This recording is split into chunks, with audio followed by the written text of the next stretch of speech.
أره. طيب السلام ورحمة الله.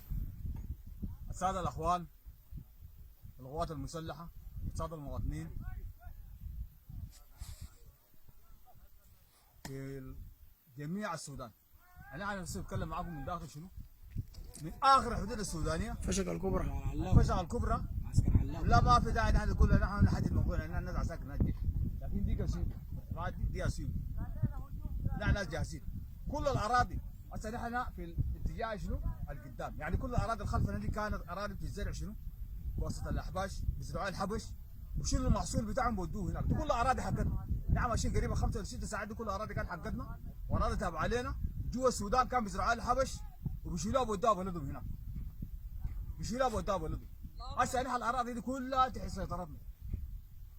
دي مواقعنا وده جيشنا. ورامين قدام. الله اكبر الله اكبر، الله اكبر. هسه قاعدين جاهزين جاهزين لو دارين نسلي وبغادي ممكن نمشي برضه، ما عندنا مشكله. جاهزين جاهزين. انا جيش تعليمات بس. ضم قدامنا ضم قدام.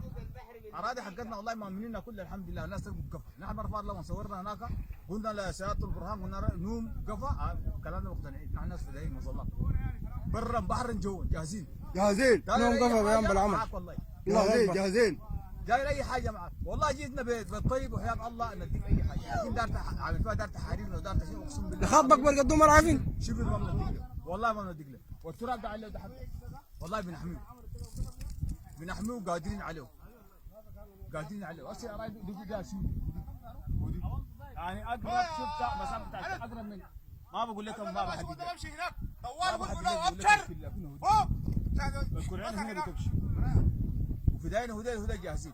ده دي اخر مواقع. قدام هنا سيو وتعليماتك. الله اكبر! بنرمي قدام. ما في اي كلام، والله اكبر. الله اكبر، الله اكبر.